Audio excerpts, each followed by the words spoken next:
ഈശോ മിശിഹായ്ക്കും സ്തുതിയായിരിക്കട്ടെ.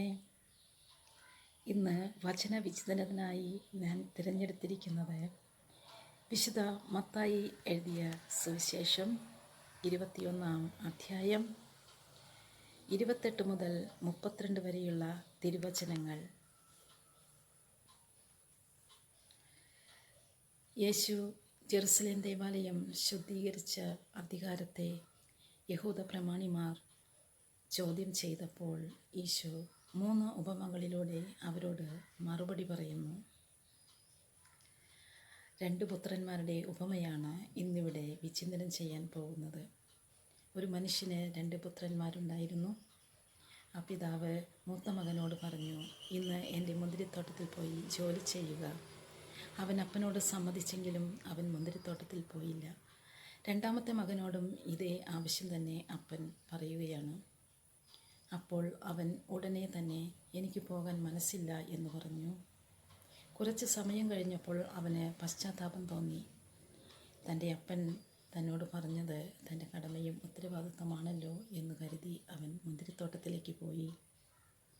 ഇതിൽ പിതാവിൻ്റെ ഇഷ്ടം നിറവേറ്റിയത് 2ാമത്തെ മകനാണെന്ന് നമുക്ക് മനസ്സിലാകും. പക്ഷേ 2 സ്വഭാവമുള്ള 2 വ്യക്തിത്വങ്ങളെയാണ് ഈശോ ഇതിൽ നിന്ന് നമുക്ക് മനസ്സിലാക്കി തരുന്നത്. നാം ആകുന്ന സമൂഹത്തിൽ നാം തന്നെയല്ലേ ഈ 2 വ്യക്തിത്വങ്ങൾ? പലപ്പോഴും നമ്മുടെ മുൻപിൽ സഹായത്തിന് വരുന്നവരോട് നമ്മൾ പിന്നെ തരാം, അത് ഞാൻ നിന്നെ സഹായിക്കാം എന്ന് പറയുന്ന സന്ദർഭങ്ങളുണ്ടായിട്ടുണ്ട്. ആ സമയം വരുമ്പോൾ നമ്മൾ ഒഴിഞ്ഞു മാറുന്നു. എന്നാൽ സാധാരണക്കാരനായ ഒരുവൻ്റെ മുന്നിൽ സഹായത്തിന് വരുന്ന ആളോട് അവൻ്റെ കഴിവിനനുസരിച്ച് അവൻ സഹായിച്ച് അവനെ സന്തോഷത്തോടെ മടക്കി അയക്കുന്നു. ഇത്തരം ആളുകൾ നമ്മുടെ സമൂഹത്തിലുണ്ട്.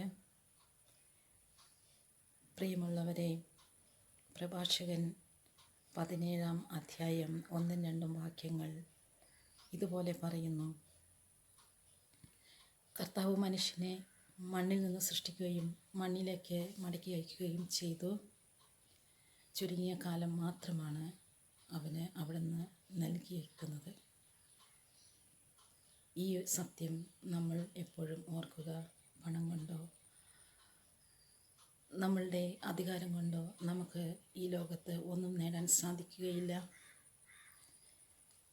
നമ്മുടെ ദൈവത്തിൽ മാത്രമാണ് നമ്മുടെ ആശ്രയം. നമ്മുടെ ദൈവം അല്ലാതെ നമുക്ക് വേറെ ഒരു രക്ഷയുമില്ല. അതുകൊണ്ട് നമുക്ക് അനുരഞ്ജനത്തിലേക്ക് മടങ്ങാം. നമ്മുടെ പാപങ്ങളെക്കുറിച്ച് നമുക്ക് പശ്ചാത്തപിക്കാം. ദൈവഹിതം നിറവേറ്റിക്കൊണ്ട് നമ്മുടെ ജീവിതം ധന്യമാക്കാം.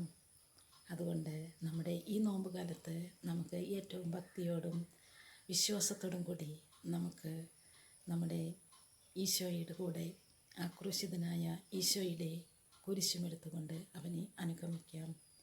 അതിനായി നമ്മുടെ ഹൃദയങ്ങളെ ഒരുക്കുവാൻ